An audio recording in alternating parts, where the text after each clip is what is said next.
तोंडाला फडकं बांधून माणसं हिंडताना दिसली की समजायचं आपण महाराष्ट्राचं राजस्थान विदर्भात एंट्री टाकल्या. आणि विदर्भातला आपला पहिला जिल्हा आहे the district of tigers Chandrapur. Welcome to the land of tigers bros. Nagpur डिव्हिजनचं पर डे फूड बजेट 150 आलंय, विच इज कडक.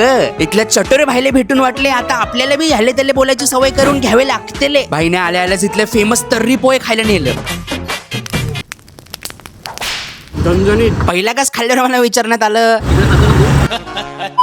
आम्हाला विदर्भाचा रानमाणूस अंकुश भाईने पण जॉईन केलं.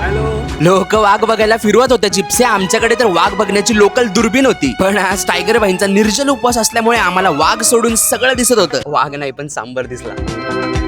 115+ टायगर आहे ताडोबामध्ये. कंटाळून ताडोब्यात टायगरचं म्युझियम बघायला गेलो.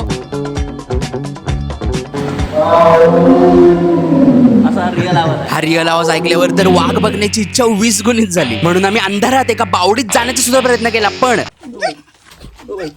इकडे तर चमकादडनेच बॅटमॅन बना दे आमका. आत वाघ बीक काय नव्हता, पण हा फोटो अगदी वाघासारखा आला. म्हणतात इथल्या महाकाली मंदिरात जागृत देवी आहे जी झोपून असते. हा रस्ता बंद केला, अंदर देवी झोपलेली आहे. आणि असं म्हणतात की राजाच्या स्वप्नामध्ये आली होती देवी, त्याची तब्येत खराब होती, स्वप्नामध्ये आली होती की तू हे मंदिर बांध म्हणून. तेव्हा हे मंदिर बांधलं होतं. चंद्रपूरला आधी फक्त चांदा म्हणायचे आणि ही चांदा त्या काळी गोंड साम्राज्याची राजधानी होती. समाधी आहे म्हणजे इथेच समाधी आहे का राजांची?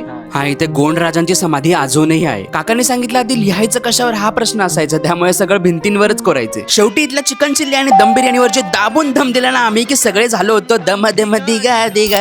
आज वाघ नाही दिसला, पण वाघासारखे 2 दमदार मित्र भेटले मला. बस आहे आपल्याला तेवढंच. भेटू उद्या परत.